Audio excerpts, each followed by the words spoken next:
I'm Mackenzie Williams, 26, and 3 months ago, my marketing career imploded when our firm downsized. Moving back with my parents seemed like a sensible stopgap until last week at dinner, when Dad slammed his fork down. "Pay up or leave this family. Your choice," he demanded, eyes cold as the untouched potatoes on my plate.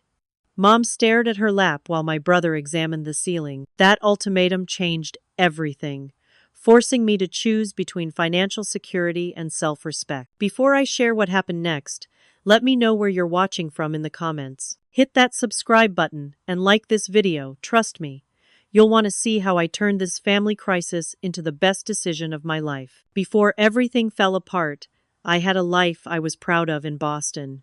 After graduating with my marketing degree, I worked my way up at Reynolds Digital Marketing over 4 years. My one-bedroom apartment wasn't fancy, but it was mine.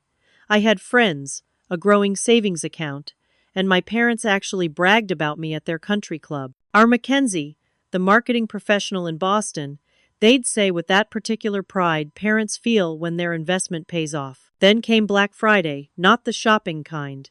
Our company lost 2 major clients in the same week, and suddenly efficiency consultants were stalking the hallways. Last in, first out wasn't technically the policy, but my department took the heaviest hits. Despite good performance reviews, I found myself in a conference room being offered a pitiful severance package. The Boston apartment market is brutal. My lease was ending in 3 weeks, and the renewal notice on my desk showed a 15% increase. With no immediate job prospects and my savings cushion thinner than I'd like to admit, I made what seemed like the only logical choice: swallow my pride and call my parents. "Of course you can come home, sweetheart," Mom had said, her voice warm with maternal concern. "Take as long as you need to get back on your feet." Dad echoed the sentiment, though in retrospect, I should have paid more attention to his wording. "The Williams family takes care of its own," he'd said. "We'll help you through this rough patch." The rough patch line should have been my first clue. In the Williams household, struggles were temporary inconveniences to be quickly overcome, not acknowledged or processed. Moving back to the Hartford suburbs felt like stepping back in time. My childhood bedroom remained eerily preserved. Debate team trophies still lined the shelves, and my high school valedictorian photo smiled confidently from the desk. That girl had known exactly where she was headed. I avoided her gaze as I unpacked my professional clothes into the closet still partially filled with prom dresses. My parents, Brian and Grace Williams, had built their life on structure and expectations. Dad climbed the corporate ladder at an insurance company through sheer determination and strategic networking. Mom managed the household with the same efficiency Dad managed accounts. They weren't cold people, just products of their own upbringings who genuinely believed financial success was the truest measure of character. The first week was almost pleasant. Mom cooked my favorite meals. Dad asked interested questions about the job market, and my younger brother Tyler came over for dinner twice, bringing wine and sympathetic ears. We sat in the formal living room after meals, discussing my job prospects like it was a temporary setback in an otherwise perfectly planned life. By week 2, subtle shifts began. Mom casually mentioned positions at local businesses, cashier at the pharmacy, receptionist at her friend's dental office. Dad started leaving job listings printed from online boards on my bed. None were in marketing. None required a degree, just to pay the bills until something in your field comes along, Mom explained when I questioned the receptionist's suggestion. "A good worker isn't above any honest work," Dad added, the familiar edge creeping into his voice. Tyler, 3 years younger, and the golden child who followed Dad into insurance, tried to mediate during our Sunday family dinners. "The market's tough right now," he offered. "Mackenzie knows what she's doing. She'll find something soon." Dad would nod tightly and change the subject to Tyler's recent promotion. By week 3, the morning coffees with Mom became interrogations about my job search. "How many applications? Any callbacks? Have you followed up? Have you considered expanding your search criteria?" The questions came rapid fire over the kitchen island while she methodically wiped already clean counters. Dad began calculating costs aloud during dinner. Groceries up 30% with Mackenzie home, he'd note while passing the potatoes. Water bills showing longer showers. My brother would stare intensely at his food during these monologues. I spent increasingly longer hours at the local library, using their Wi-Fi to send applications and escape the growing tension at home. The rejection emails accumulated in my inbox, positions filled internally, more experienced candidates selected, hiring freezes implemented. Each one chipped away at my professional confidence. The financial control mechanisms weren't new in our family dynamics. College had been fully paid for as long as I majored in something practical. My first car was generously provided but taken away when my grades slipped junior year. Even birthday gifts came with expectations of appropriate gratitude demonstrated through behavior. What I hadn't anticipated was how quickly I would revert to feeling 16 under their roof. My decisions were questioned, my schedule monitored, my job search strategies critiqued. The independence I'd built over years in Boston evaporated in the suburban air. Tyler witnessed it all, with the uncomfortable awareness of someone who had escaped the gravitational pull of family expectations by following the prescribed path. During our private conversations, he admitted his own golden child status came with golden handcuffs. Dad got me the interview at Hartford Insurance. He confided during a rare moment alone when he helped me carry laundry upstairs. Now we play golf with the same people, attend the same company functions. I live 15 minutes away and still get texts asking why I missed Sunday dinner. The smaller confrontations built gradually. Dad questioning a $9 coffee shop charge on my nearly maxed out credit card. Mom reorganizing my resume without asking. Comments about my morning routine, my professional wardrobe, overdressed for just sitting at the computer, and increasingly, my contribution or lack thereof to the household. I was applying to jobs daily, picking up occasional freelance projects that barely covered my phone bill, and watching my remaining savings dwindle. The pressure mounted from within and without, creating a perfect storm of tension that finally broke over herb-roasted chicken and scalloped potatoes. Looking back, I should have seen the ultimatum coming. The signs were there in every tightened smile, every pointed silence. Money had always been the current running through our family relationships, not because we lacked it, but because it represented something more important to my parents: control. The evening started like many others in the Williams household, precisely timed dinner at 6:30, cloth napkins folded at each setting, classical music playing softly from the Bluetooth speaker. The formality of family dinners had intensified since my return, as though proper table settings could somehow compensate for the uncomfortable reality of a 6-year-old daughter back in her childhood bedroom. Mom had prepared herb-roasted chicken, her go-to meal for tense occasions. The significance wasn't lost on me as I took my assigned seat across from Tyler, who had been spontaneously invited that Thursday evening. His presence usually served as a buffer, but tonight his eyes held a warning as I sat down. Dad entered last, as always, taking his position at the head of the table. He said grace, with particular emphasis on providing for those who cannot provide for themselves, then served himself before passing the dishes counterclockwise. The first 15 minutes proceeded with mechanical small talk. Mom inquired about Tyler's week at the insurance company. Dad discussed the neighbor's new landscaping with thinly veiled competitive commentary. I answered questions about my job search with carefully curated optimism, mentioning 2 promising interviews while omitting the 7 rejections. The breaking point came when Mom asked if I'd followed up with her friend Susan about the receptionist position at the dental office. I appreciate the connection, but I'm focusing on marketing positions, I explained, keeping my tone light. The skills wouldn't transfer, and I'd be starting over career-wise. Dad's fork clattered against his plate. The sound reverberated through the dining room, silencing even the background Vivaldi. Starting over, he repeated, his voice dangerously measured. Starting over implies you have the luxury of choice. People who contribute to this household have choices. Mom busied herself, refilling water glasses nobody had emptied.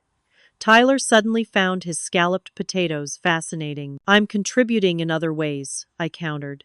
I've taken over the grocery shopping. I'm handling all the laundry. I cleaned out the garage last weekend. Chores don't pay bills, Dad interrupted. You're an adult living in this house, consuming resources. 3 months, Mackenzie. 3 months without any financial contribution. The air in the room seemed to evaporate. I placed my napkin beside my plate, appetite vanishing. This was supposed to be temporary. We said we'd help you through a rough patch, Mom interjected, her voice high and tight.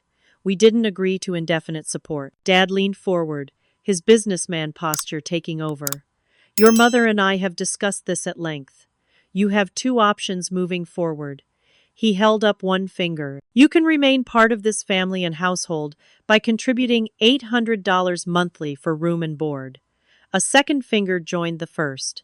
Or you can choose to leave and manage independently. The words hung in the air like shattered glass. $800? I echoed, mental calculations spinning. That would drain my remaining savings within 2 months. That's more than half of what entry-level marketing positions pay after taxes. Welcome to the real world, Dad replied.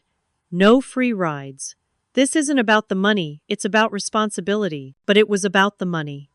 It had always been about the money and what it represented. You know I'm trying, I said, voice cracking despite my best efforts. I had 3 interviews last week. I'm networking daily. The market is brutal right now. Perhaps your expectations are too high, Mom suggested, in that softly undermining way I'd grown up with. There's no shame in starting at the bottom. There's also no shame in accepting help from family during difficult times, I countered, looking directly at Dad. His expression hardened. Help is a temporary hand up, not a permanent handout. You're becoming dependent, and we're enabling it. He folded his napkin with precise movements. $800 monthly, beginning next week, or you'll need to find alternative arrangements. Tyler finally spoke, his voice careful. That seems steep for a temporary situation, Dad. Maybe a more graduated approach? This isn't your concern, Dad cut him off. Your sister needs to learn financial responsibility. I looked to Mom, hoping for some support, but she stared at her barely touched food. Her silence was both familiar and devastating. I need time to think about this, I managed to say. Take until Sunday, Dad replied. Then we'll need your decision, and if you're staying, the first payment. The remainder of dinner passed in excruciating silence. Tyler attempted conversation twice before surrendering to the tension. When Dad excused himself for his evening news program, the remaining 3 of us cleared dishes with mechanical efficiency. He doesn't mean it, Mom whispered, as Tyler pulled his coat on to leave.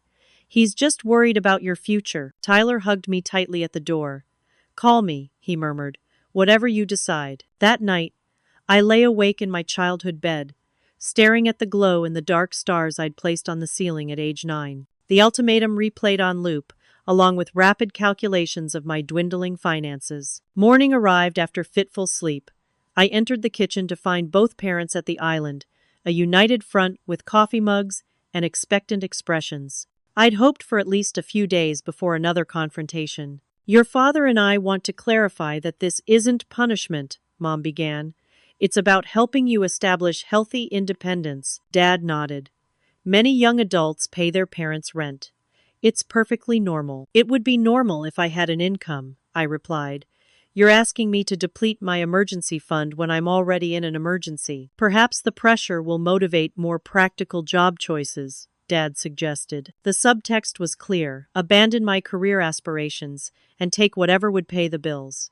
The same way they'd pressured me away from studying journalism in college. The same way they'd undermined my first serious relationship with someone they deemed financially unsuitable. In that moment, surrounded by the granite countertops and stainless appliances that symbolized my parents' definition of success, I felt something shift inside me. The hurt crystallized into clarity. I'll have my answer by Sunday, I said quietly, turning to leave the kitchen. Mackenzie, Mom called after me, her voice suddenly uncertain. But I had already started climbing the stairs, the weight of betrayal sitting heavy on my shoulders. After the kitchen confrontation, I retreated to my bedroom and pulled out my laptop, opening a spreadsheet I'd been avoiding. The numbers stared back at me with brutal honesty. $3,470, $2 in savings, $2,100 in checking, and a credit card with a $843 balance due next week. My severance had covered 2 months of expenses in Boston before I'd moved home. Paying $800 monthly would deplete everything within 5 months, and that assumed no emergencies, no car repairs, no healthcare needs. I'd be completely dependent on finding a job immediately, taking anything available regardless of career implications. The alternative, leaving, seemed equally impossible. Boston rents required first, last, and security deposits totaling thousands. Even shared apartments wanted proof of income. Hartford wasn't much better, and I'd still need transportation to interviews. I closed the laptop and grabbed my phone, scrolling to my most trusted contacts. Rachel answered on the third ring. We'd been roommates before I could afford my own place in Boston. They did what? She exclaimed after I explained the situation. That's cold, Mac. It's their house, I said, surprising myself with the defense. But $800 is impossible right now. You could crash with me, she offered immediately. But I've got that studio now. The couch is yours for a couple weeks, though. I thanked her, but declined. Boston was a 5-hour round trip for interviews in Hartford, where most of my networking connections remained.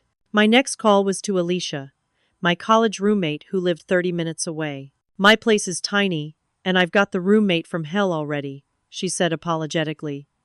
But let me ask around. By lunchtime, I had 6 offers of couches, spare rooms, and air mattresses, all with caveats about limited time or space. The generosity of friends stood in stark contrast to my family's ultimatum. That afternoon, I drove to the local coffee shop where the barista knew my order, the unemployed special. We joked a regular coffee nursed for hours while using their Wi-Fi. I scrolled through apartment listings, each more depressing than the last. Studio apartments in questionable neighborhoods started at $950, not including utilities. Most wanted credit checks and proof of income at least 3 times the rent. My phone buzzed with a text from Jasmine, a former colleague who'd left our company before the layoffs. We'd been work friends more than personal ones, but she'd reached out several times since my job loss. Heard you're in a tight spot. Call me. 20 minutes later, we were FaceTiming. Jasmine looked the same: meticulous makeup, statement earrings, perpetually put together. So here's the deal, she said after I'd explained my situation. I'm traveling for work all next month, corporate housing in Chicago for a project. My apartment will be sitting empty except for weekends when I fly back. It's yours if you need a landing spot while figuring things out. The offer caught me off guard. Jasmine, that's incredibly generous, but nothing. I've been where you are. Not with parents, but with a roommate who doubled my rent overnight when she lost her job. She shrugged. The guest room has a decent bed. Stay as long as you need in May. By June, either you'll have a job or a better plan. I blinked back unexpected tears. I don't know what to say. Say yes, and then help someone else when you're back on your feet, she smiled. That's how it works. Driving home, I felt the first flicker of possibility. 1 month of housing solved. Not permanent, but a crucial window to job search without immediate financial pressure. The relief was so profound that I pulled into a grocery store parking lot and sobbed for 5 solid minutes. Back in my room, I analyzed my options with newfound clarity.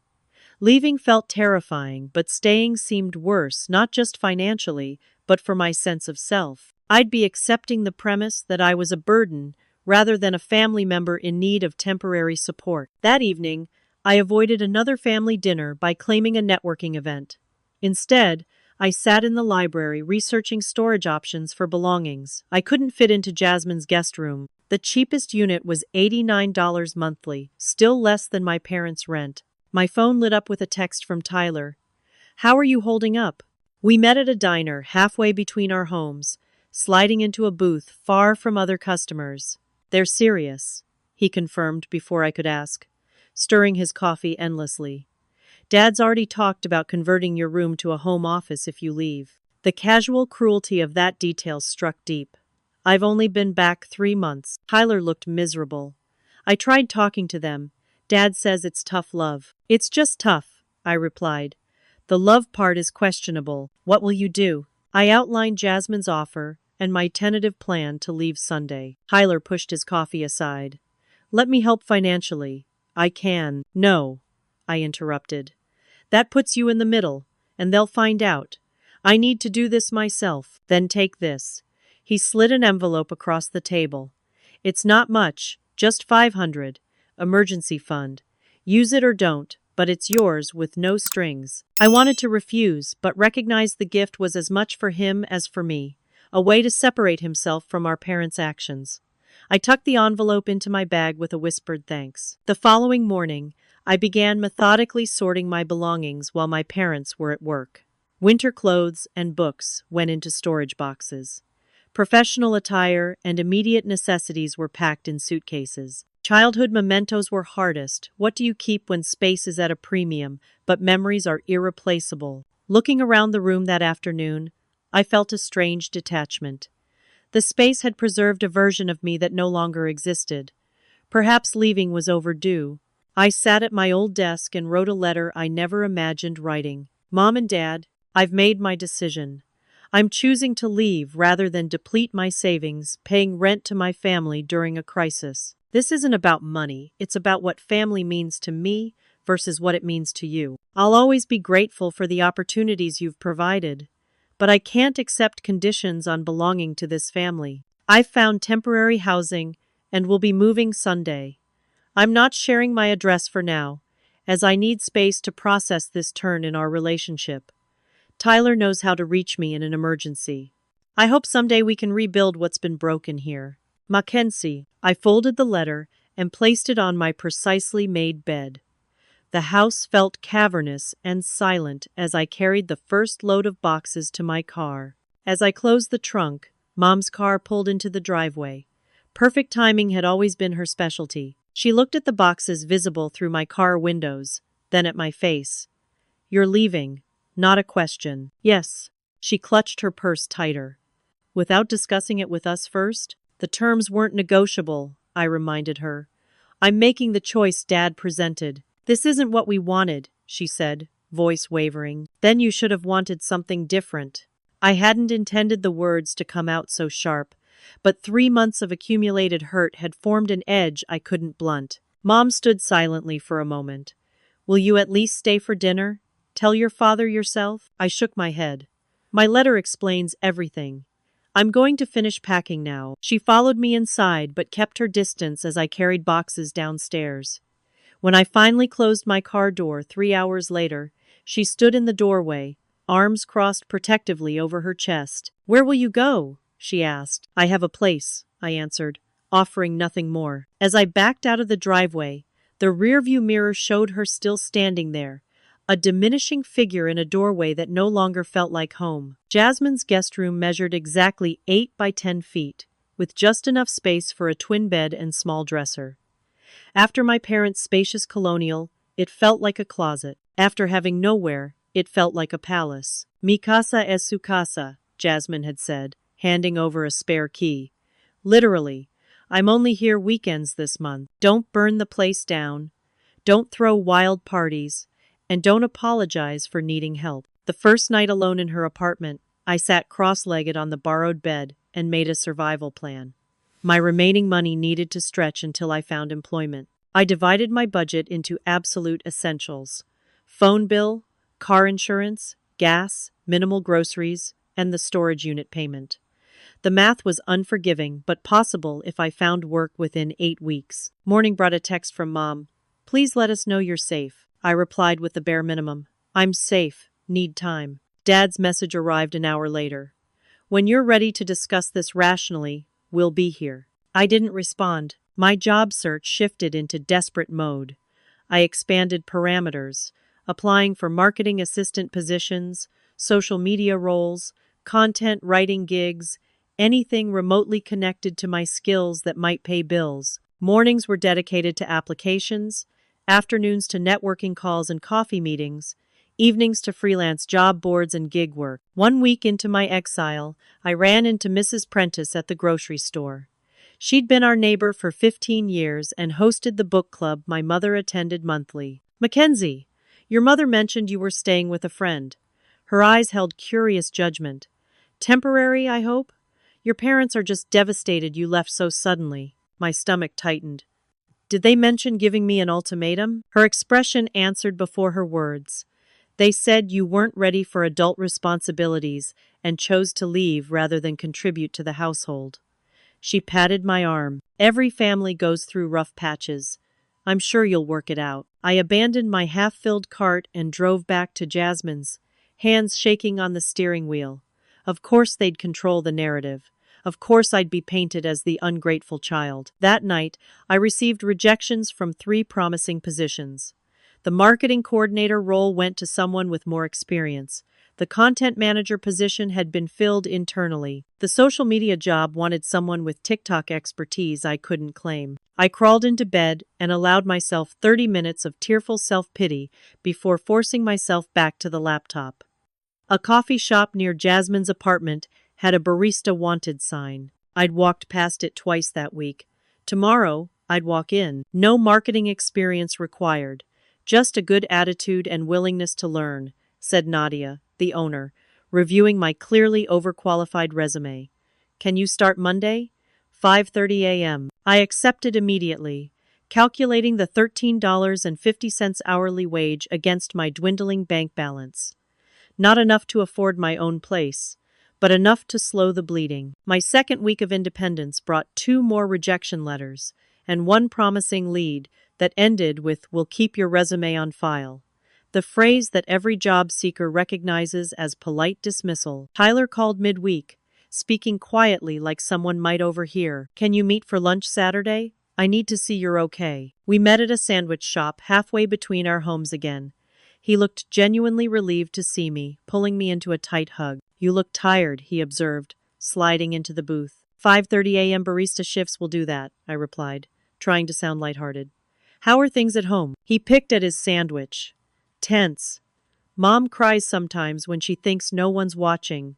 Dad's throwing himself into the home office project. The casual mention of my room being dismantled stung more than expected. They're telling everyone I abandoned the family over money, I said. Tyler nodded grimly. Dad believes his version. He genuinely thinks he was teaching responsibility. By making family membership conditional, they want to reconcile Mac. On their terms, but still. I stirred my soup. Their terms involve me accepting I was wrong to expect support during a crisis. Pride goes both ways in this situation, he ventured carefully. This isn't about pride. It's about recognizing when a relationship is unhealthy. I put down my spoon.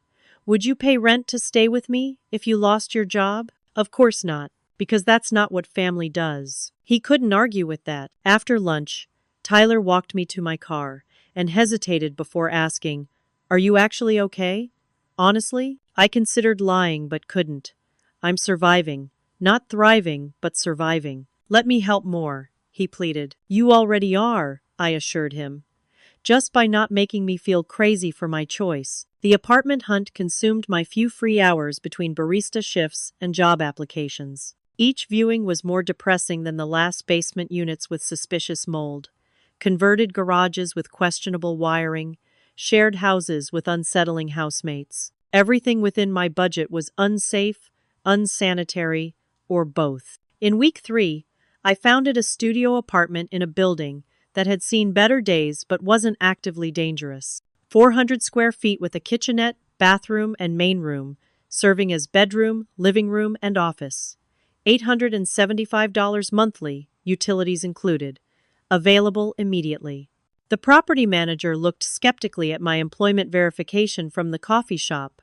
We usually require income 3 times the rent. I have savings to cover 6 months while I secure professional employment, I explained, stretching the truth considerably.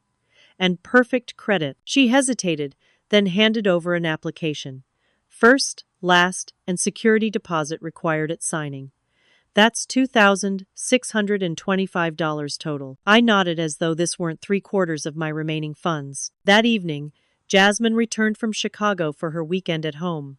Finding me surrounded by apartment listings at her kitchen table, she poured 2 glasses of wine. Talk to me, she instructed. I outlined my plan: take the tiny studio, stretch my savings with barista income, continue the marketing job search, and build a new life independent of my parents' conditions. Jasmine listened without interruption, then asked the question I'd been avoiding.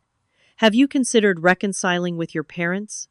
Not because they're right, but because it's pragmatic. Every day, I admitted. But there would be strings attached to that reconciliation.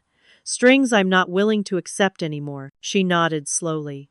Then you need a better plan than poverty wages and a depressing studio. My project ends in 2 weeks.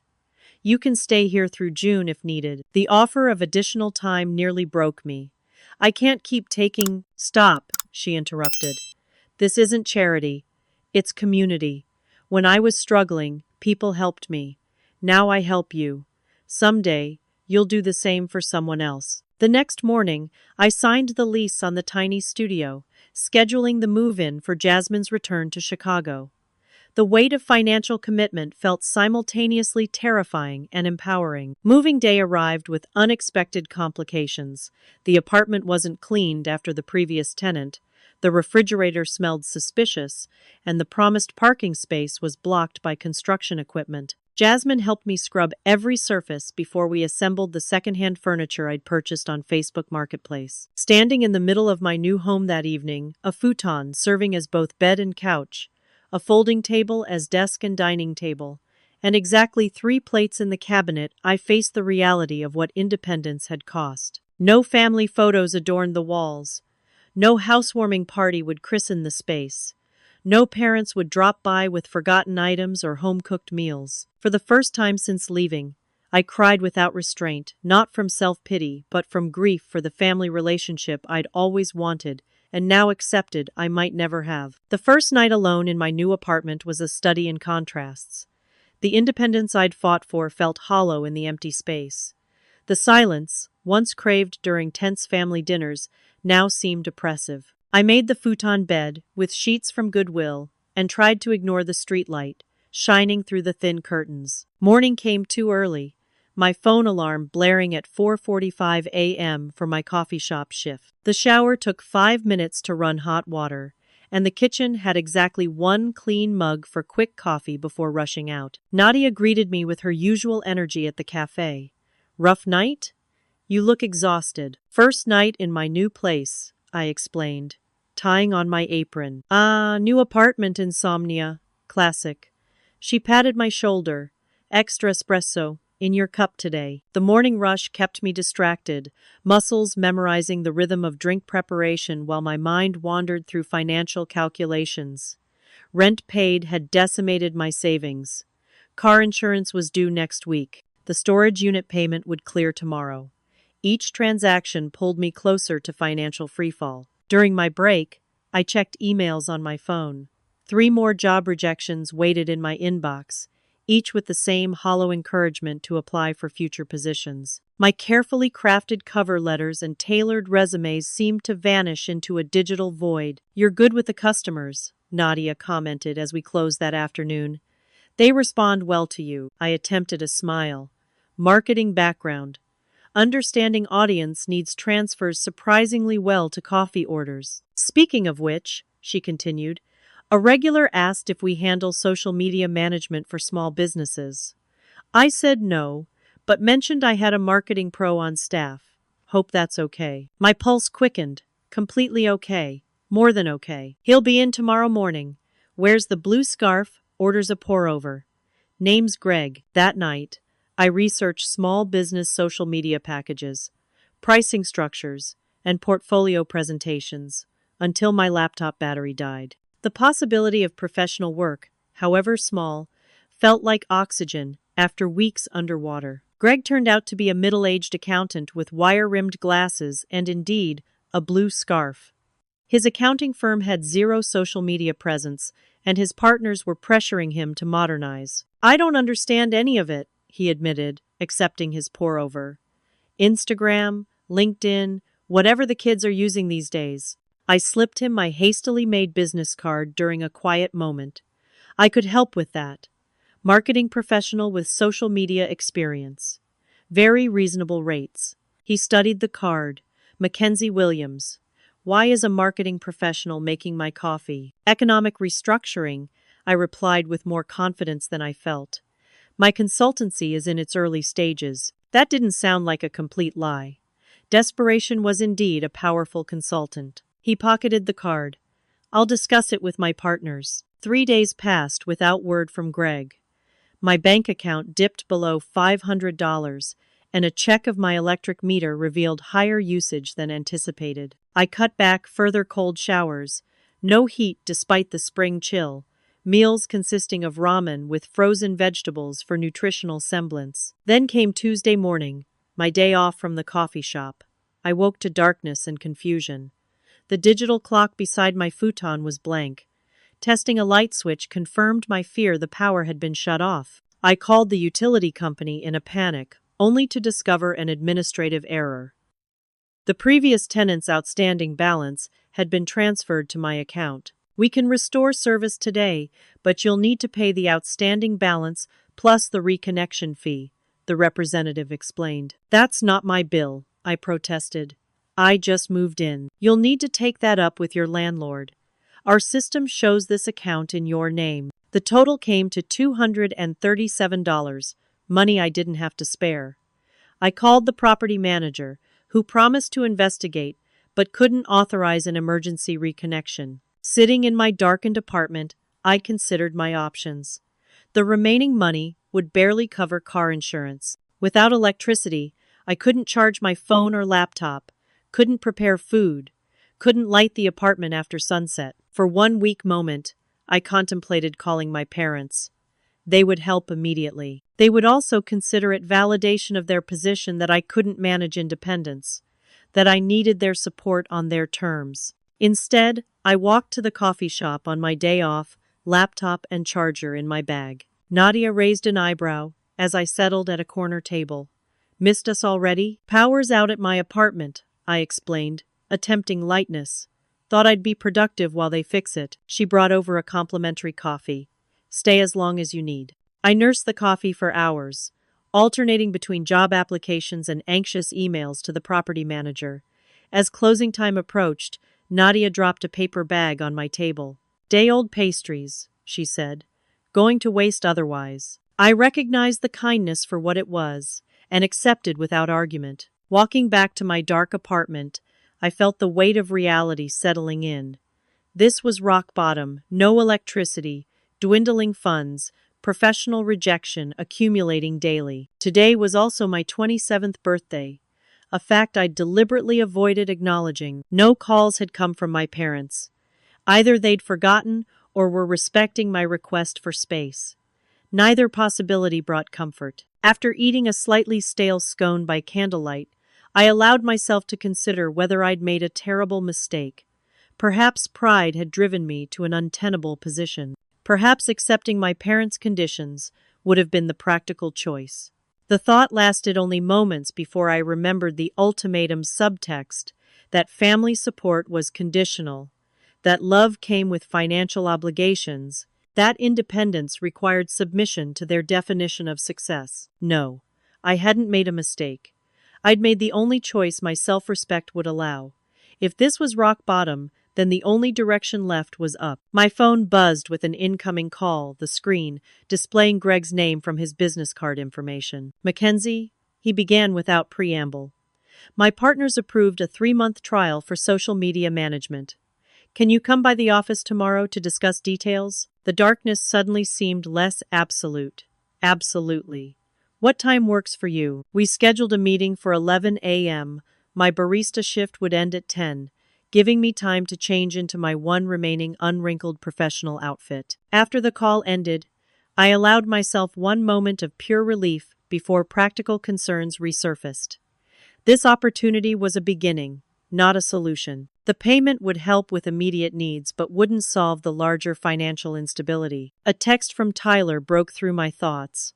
Happy birthday, Mac. I love you. Let me know if you need anything. I responded with more optimism than I felt.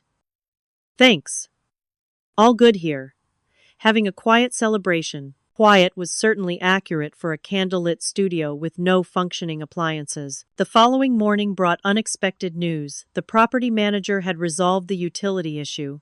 Electricity would be restored by noon, and my account would be credited for the inconvenience. The timing felt like the universe offering a tentative olive branch. My meeting with Greg yielded better results than anticipated. The accounting firm agreed to $500 monthly for basic social media management, less than my market value, but desperately needed income. Greg also mentioned potential referrals if the trial period proved successful. We have several clients who could use similar services, he noted as we concluded. Small businesses without marketing departments. For the first time in weeks, I felt the faintest stirring of professional confidence. This wasn't just survival work, it was a potential bridge back to my career. Walking home from the meeting, I passed a community bulletin board outside the local library. A flyer caught my attention. Marketing workshop for small businesses, free admission. The event was scheduled for the following evening at the community center. I carefully removed the flyer, noting the organizer's contact information. Networking opportunities couldn't be ignored, especially free ones. Perhaps connections made there could lead to additional clients. Returning to my now electrified apartment felt like a minor victory. I celebrated by charging all devices simultaneously and taking a gloriously hot shower. The small pleasures of basic utilities had never been more appreciated. That evening, as I prepared for the marketing workshop by updating my portfolio on my newly charged laptop, an email notification appeared from an unfamiliar address. The subject line read, Marketing Opportunity Referral from Greg Peters. One of Greg's partners had a brother-in-law launching a small business. They needed marketing assistance on a limited budget. The timing couldn't have been more perfect or more desperately needed. As I drafted a response, I realized something had shifted within me. The apartment still felt bare, my bank account remained precariously low, and family reconciliation seemed distant. Yet for the first time since the ultimatum, I felt something besides survival mode. I felt possibility. My coffee table now held a notebook filled with client notes rather than just unpaid bills. My schedule included professional meetings alongside barista shifts. My thoughts extended beyond immediate financial panic to potential growth. This wasn't yet success by any definition, but it was something equally important. It was a beginning of my own making. The marketing workshop at the community center exceeded all expectations. Rather than the sparsely attended event I'd anticipated, the room was filled with small business owners hungry for social media knowledge. I arrived planning to network quietly from the back row. I left with 6 business cards and 3 tentative client meetings scheduled. The workshop organizer, a marketing director from a local agency, had asked attendees to share their backgrounds. When I mentioned my previous role at Reynolds Digital Marketing, she'd raised an eyebrow with interest. Boston firm, right? They do excellent work, she commented. Are you freelancing now? The question had required a split-second decision: admit to making lattes while job hunting, or embrace the reality I was creating. Yes, I'm focusing on small business clients currently, I replied, the words feeling both false and strangely true. Building my consultancy while job searching. She'd handed me her card after the session. Send me your portfolio. We sometimes need contractors for overflow work. That night, I transformed my folding table into a proper workspace, creating dedicated space in the tiny studio for my emerging freelance business. My barista notebook now doubled as a client organizer, with careful notes on each potential opportunity. Greg's social media project launched successfully the following week. His accounting firm's LinkedIn presence began attracting attention from potential clients, and his partners, initially skeptical, became increasingly supportive. When he handed me the first payment check, I resisted the urge to hug him inappropriately. The partners are pleased, he said simply. Continue the good work. That check covered my car insurance with a small remainder for groceries. The utility bill would still require careful budgeting, but the immediate crisis had passed. 2 of the community center contacts converted to paying clients: a flower shop needing Instagram management and a local therapist launching a practice website. Neither paid substantially, but combined with the accounting firm and barista shifts, I could now cover basic expenses without depleting my nearly exhausted savings. My tiny corner office expanded with a second-hand desk chair found on a neighborhood free cycle group. The walls, previously bare, now displayed a makeshift whiteboard, actually a framed glass picture with the photo removed, where I tracked client deadlines and content calendars. 3 weeks into my unexpected freelance business, I created proper business cards at the copy shop down the street. Mackenzie Williams' marketing solutions sounded more established than I felt, but the tangible cards provided legitimacy I desperately needed. Nadia noticed the shift in my demeanor during coffee shop shifts. "You're smiling more," she observed while we restocked supplies. "Good news on the job front?" "Building something," I replied carefully. "Not sure what it is yet, but it's something." She studied me thoughtfully. "I need better social media for this place. The chain down the street is killing us with their Instagram presence. Any recommendations?" The question sparked immediate ideas: customer features, behind-the-scenes content, daily specials highlighted through strategic posting. "I could help with that," I offered, attempting casualness. "Create a basic strategy to start." "What would that cost?" Nadia asked. I named a figure slightly below my other clients, but still worthwhile. She agreed immediately, and suddenly my own workplace became my fourth client. Working both sides of the counter created an unexpected benefit. Customers began asking about marketing services. The barista, who could also help with business promotion, became a distinctive feature of the coffee shop. Nadia didn't mind. In fact, she encouraged it, recognizing the symbiotic relationship developing. My studio apartment slowly transformed as client work allowed small improvements. A proper desk lamp replaced the camping lantern. A comfortable pillow upgraded the futon. Fresh groceries supplemented the ramen diet. None were luxuries, but each represented hard-won progress. The most significant change came when the marketing director from the workshop emailed with overflow work, a straightforward project, creating social media content for a local nonprofit. The pay was modest, but the agency connection invaluable. "If this goes well, we have similar projects quarterly," she wrote. For the first time since leaving my parents' home, I felt genuine hope rather than desperate optimism. My makeshift business card file now contained 8 clients, small, underpaying, but collectively sustainable.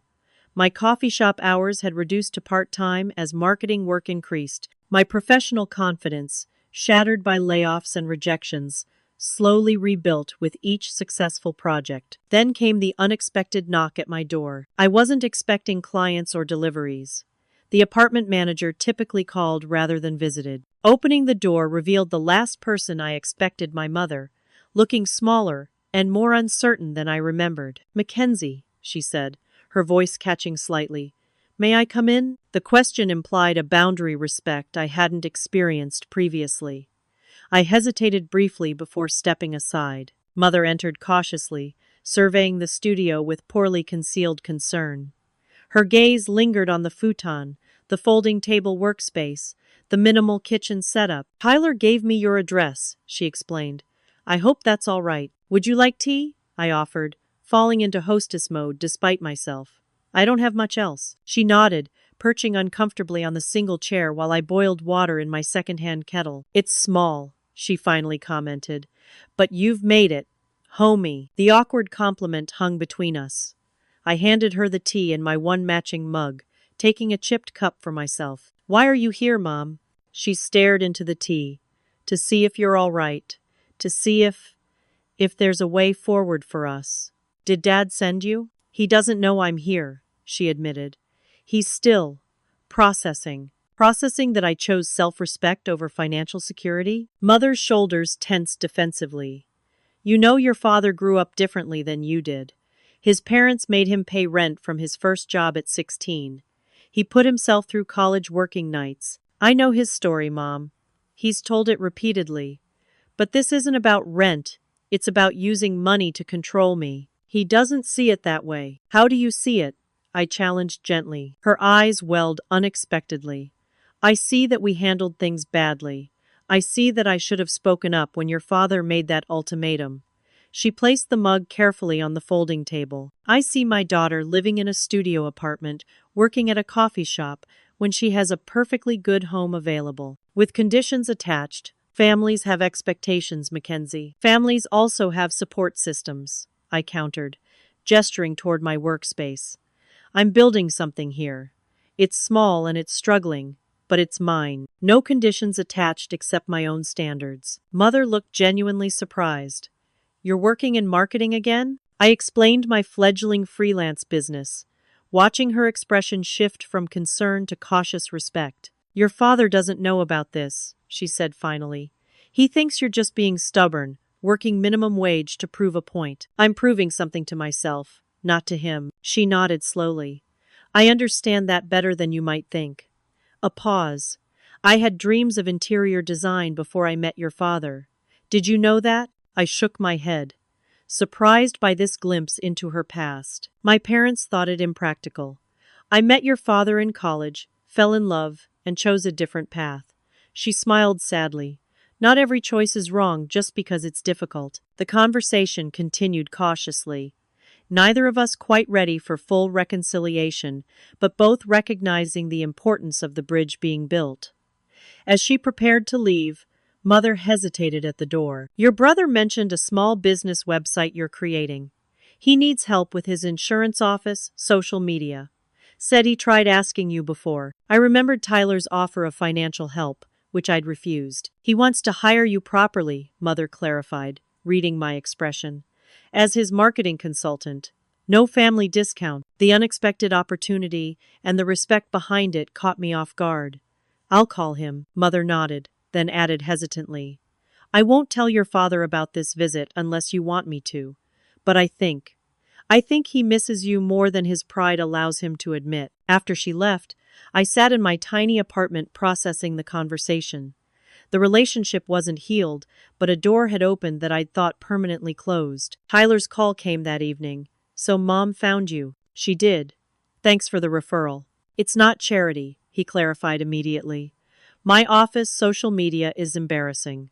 I need professional help, and you need clients. Win-win. The matter-of-fact business proposition felt like the perfect balance family support without family strings. Send me your current accounts and we'll schedule a consultation, I replied, matching his professional tone. Dinner first, he countered.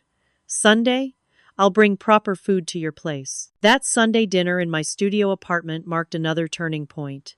Tyler arrived with grocery bags and proceeded to cook a respectable pasta dish on my minimal kitchen setup. Mom's shaken, he reported while chopping garlic.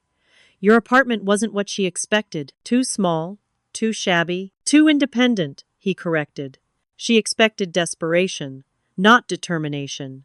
It's making her question things. We discussed his social media needs over dinner, a straightforward project with reasonable compensation. As professional as our conversation remained, the underlying message was clear.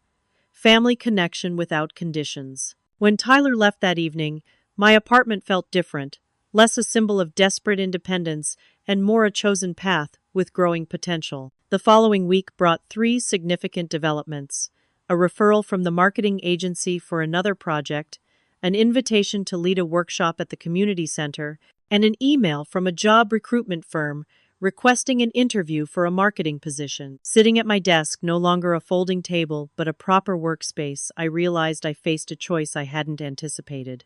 The job opportunity offered stability and benefits. My freelance business offered independence and growing potential. 6 months earlier, I would have jumped at the corporate position without hesitation. Now, I found myself weighing options that extended beyond immediate financial security. The decision crystallized during my final barista shift that week. Nadia presented me with a small gift, a proper business card holder. For your growing empire, she said with a smile. You've outgrown the coffee shop, Mackenzie. Looking around the cafe that had been my lifeline during the darkest period, I felt unexpected emotion. I wouldn't have survived without this place. That's how community works, she replied simply. We help each other through the rough patches. Her words echoed what Jasmine had told me months earlier, a philosophy of mutual support without strings attached, the antithesis of my family's conditional approach. That evening, I emailed the recruitment firm declining the interview opportunity. Instead, I developed a business plan for Mackenzie Williams Marketing Solutions.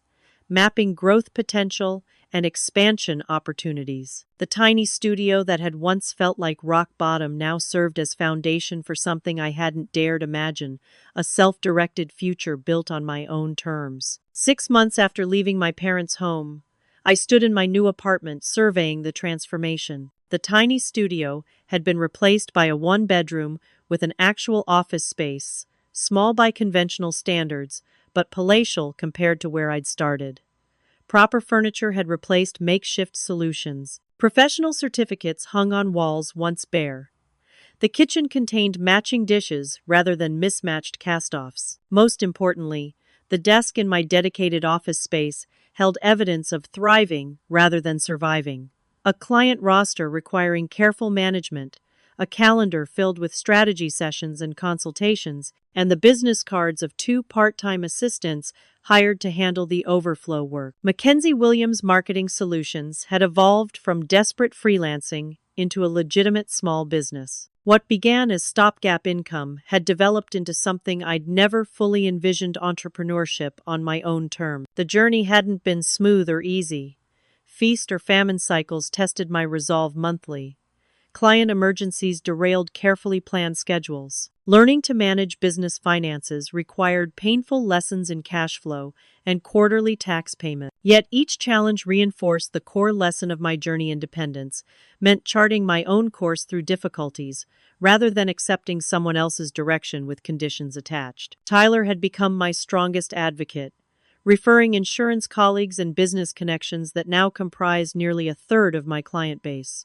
Our Sunday dinners remained a constant, evolving from his cooking in my tiny studio to shared meals in my new space, occasionally including friends and business associates. My relationship with my parents had progressed in tentative steps. Mother visited monthly, each time seeming more comfortable in my independent life. She brought small housewarming gifts, kitchen towels, a decent coffee maker, practical items that acknowledged my separate household without judgment. Father remained distant but thawing gradually. He hadn't visited, but he'd stopped actively criticizing my choices in family conversations, according to Tyler. The hardest stance often takes longest to soften. The envelope that arrived in my mailbox that November morning represented another potential milestone, an invitation to Thanksgiving dinner at my parents' home. The formal card, handwritten in Mother's distinctive script, extended the invitation and guest, if you wish. I placed the invitation on my desk, torn between competing emotions. Part of me still carried the hurt of that ultimatum, the cold calculus that had placed financial contribution above family connection. Another part recognized the difficult gesture behind the invitation, an acknowledgement, however unspoken, that family ties remained despite our differences. "Are you going?" Tyler asked when I mentioned it during our Sunday dinner. I pushed vegetables around my plate thoughtfully.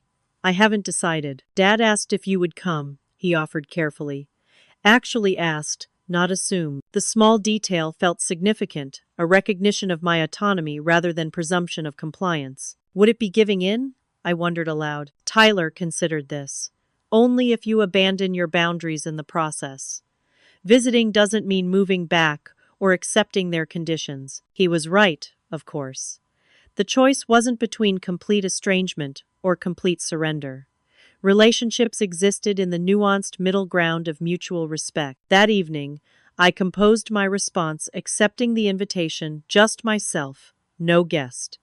Better to navigate the reunion without complications. Thanksgiving morning arrived with unexpected anxiety. I stood before my closet debating appropriate attire, something that conveyed both professional success and personal confidence, without appearing to try too hard. The internal dialogue seemed ridiculous, even as it consumed 30 minutes of preparation. Driving to my parents' house felt surreal after months of separation. The familiar streets, the turn into the neighborhood, the house itself, all unchanged, yet somehow different through my transformed perspective. Mother opened the door before I could ring the bell, her smile genuine if nervous. "You're here," she said simply, pulling me into a careful hug. Father waited in the foyer, posture stiff but eyes revealing more emotion than his stance. "Mackenzie," he greeted formally, extending his hand before thinking better of it and awkwardly patting my shoulder. You look well. Thank you for inviting me, I replied, the scripted politeness feeling both strange and necessary. Tyler arrived moments later with pumpkin pie, his exaggerated enthusiasm providing welcome distraction from the tension. The marketing guru arrives. Did you bring business cards? Dad's golf buddies all need better websites. Father's expression tightened briefly before he managed a small smile. Let's get through dinner before discussing business. The dining room looked exactly as I remembered: formal china, precision placed settings, classical music playing softly. Mother had prepared traditional Thanksgiving dishes, including the cranberry relish recipe that had been passed through generations. Conversation remained cautious through appetizers. Safe topics dominated: weather patterns, traffic conditions, Tyler's recent home renovation project. The careful dance of family reconnection required neutral territory before venturing into more meaningful exchange. During the main course, Father finally broached more personal territory. Tyler mentions your business is doing well. The statement held the hint of a question. I nodded, maintaining my professional composure. It's grown more quickly than anticipated. I've hired 2 part-time assistants to handle the workload. Assistants, he repeated, surprise evident in his tone. You're employing people, independent contractors technically, but yes, Mother interjected warmly. We saw the community center bulletin about your marketing workshop last month. 30 attendees, it said. 34, actually, I corrected, allowing a moment of pride. Mostly small business owners looking to improve their digital presence. Father studied me with newfound consideration. You've built something substantial, then. The acknowledgement, however understated, felt like validation I hadn't realized I still sought. It's sustainable with growth potential. Different path than expected, but ultimately the right one for me. Sometimes the unexpected path proves most suitable, Father replied. The philosophy surprisingly reflective for his typical pragmatism. Mother squeezed his hand briefly before turning to me. Your father has been reconsidering some things since you left. He cleared his throat uncomfortably.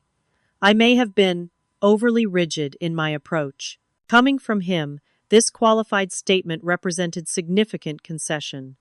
I nodded acknowledgement without pushing for further apology. Some recognitions came slowly, in their own time. Dessert brought lighter conversation, memories of childhood Thanksgivings and family traditions. The shared history formed common ground where we could meet without addressing still tender wounds directly. As dinner concluded, Father surprised me with a business question. How are you handling retirement planning as a self-employed person? Have you set up a SEP IRA? The financial inquiry might have once felt intrusive or controlling.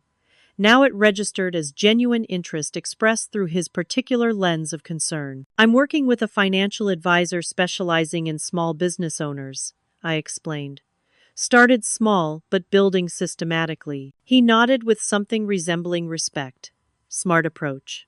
Many overlook long-term planning when self-employed. The conversation shifted organically into business territory tax considerations for small businesses, client retention strategies, growth management challenges. Father listened with genuine interest to my experiences, occasionally offering perspective from his corporate background. Tyler caught my eye across the table, his expression communicating silent support and subtle amazement at the evolving dynamic. Before departing, Mother pressed leftovers into my hands despite my protests. Traditional mother prerogative, she insisted. Non-negotiable. Father walked me to my car, hands deep in his pockets against the November chill. Your mother worried constantly after you left, he said abruptly. She blames me. I didn't leave to punish either of you, I replied carefully. No, he acknowledged. You left to prove something to yourself. A pause, and perhaps you did. The statement held neither criticism nor approval, simply recognition of reality. Christmas dinner is in 4 weeks, he continued. Your room, the guest room, is available if you'd prefer not to drive home afterward. The invitation and correction represented progress rather than perfection. I nodded. I'll think about it. Thank you. Driving back to my apartment, I reflected on the complex emotions the visit had stirred. The relationship with my parents remained complicated, the healing incomplete. Yet something fundamental had shifted. Respect had entered the equation where once only authority and compliance existed. My apartment welcomed me with its peaceful independence. I placed the leftovers in the refrigerator and settled into my comfortable chair, breathing deeply in the quiet space that now truly felt like home. The journey from that ultimatum to this moment had been neither simple nor straightforward. Rock bottom had tested my resolve, unexpected kindness had provided crucial support, and determination had built something I couldn't have imagined when making that difficult choice 6 months earlier. Family relationships would continue evolving, sometimes forward, sometimes back, rarely in straight lines.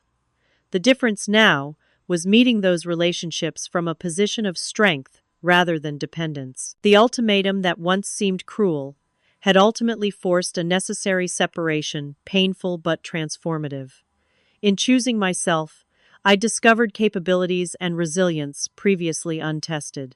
In building independence, I'd created the foundation for healthier connections.